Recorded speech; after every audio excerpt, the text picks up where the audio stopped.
खबर गुजरात से है, जहां नवसारी के दांडीवाड़ में 120 से भी ज़्यादा वर्षों से आदिवासी हलपति राठौर समुदाय द्वारा श्रद्धा पूर्वक डिंगला बापा शोभा यात्रा निकाली जाती है। आज यह शोभा यात्रा निकाली गई, जिसमें दक्षिण गुजरात के हजारों आदिवासी शामिल हुए। यह शोभा यात्रा आषाढ़ी अमावस्या के दिन दांडीवाड़ा से पूर्णा नदी तक निकाली जाती है।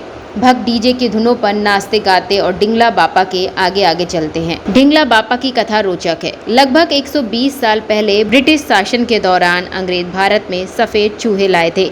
इन चूहों की मृत्यु के बाद उनके शवों को बैठे मच्छरों ने नवसारी के दांडीवाड़ा सहित कई इलाकों में जानलेवा हैजा फैला दिया था। हैजा की महामारी ने शहर में आतंक मचा दिया था। लोग झुंड में मर रहे थे।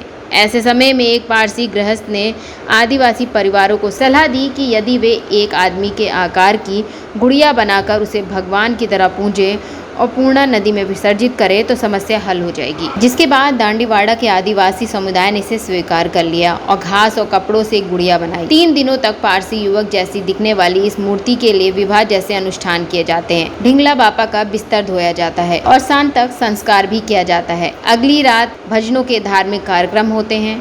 आषाढ़ी अमावस्या के दिन डिंगला बापा की मूर्ति की शोभा यात्रा निकाली जाती है। यह परंपरा आज भी कायम है और दिलचस्प बात यह है कि प्रसाद की जगह डिंगला बापा को सिगरेट चढ़ाई जाती है। हैजा से लड़ने के लिए शुरू की गई यह परंपरा आज भी आस्था और उत्साह के साथ मनाई जाती है। दक्षिण गुजरात के आदिवासी समाज में डिंगला बापा के प्रति आस्था अटूट है। डिंगला बापा के दर्शन के लिए आने वाले भक्त उन्हें विशेष रूप से सिगरेट अर्पित करते हैं। जलती हुई सिगरेट को डिंगला बापा के मुंह में रखने की यह प्रथा वर्षों से चली आ रही है। इस प्रथा के पीछे विशेष कारण यह माना जाता है कि सिगरेट पीना एक ऐसी लत है जिसे छोड़ने का संकल्प किसी भी व्यक्ति को लेना चाहिए। यदि डिंगला बापा के दरबार में सिगरेट रखी जाए तो यह लत शीघ्र ही दूर हो जाती है। आदिवासी हलपति समुदाय की बहनें जुलूस में शामिल होकर विवाह गीत गाती हैं, जिसमें डिंगला बापा जेजो चोरचे जैसे पुराने आदिवासी गीत दांडीवाड़ा से निकाले जाते हैं। जुलूस शहर भर में घूमता है। आपको बता दें, डिंगला बापा की स्थापना करने वाले परिवार के सदस्य ठाकुर राठौर बताते हैं कि जब अंग्रेज भारत में थे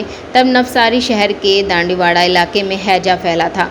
इस इलाके के आदिवासी समुदाय के लोग पारसी समुदाय के एक युवक के लिए काम करते थे जो शराब और ताली पीटा चलता था। जब इस क्षेत्र के आदिवासी युवक हैजा से मर रहे थे तो पारसी समुदाय के नेता ने अग्निदेव की पूजा की, जिससे उन्हें रात में स्वप्न आया कि यदि उनके जैसे किसी पारसी युवक की काठी वाली मूर्ति बनाई जाए तो यह रोग समाप्त हो जाएगा। इसलिए अगली सुबह पारसी नेता ने आदिवासी नेताओं को बुलाकर ऐसा अनुष्ठान करने को कहा और हैजा महामारी का उन्मूलन हो गया। नवसारी विधायक राकेश देसाई कहते हैं कि आदिवासी समुदाय की यह परंपरा आज भी कायम है। आज भी हलपति आदिवासी समुदाय डिंगला बापा की शोभा यात्रा निकालता है और वर्षों पहले इस बीमारी से निपटने के लिए शुरू की गई यह प्रथा आज भी लोगों की आस्था का केंद्र है। गुजरात से राजेश दलाल की रिपोर्ट।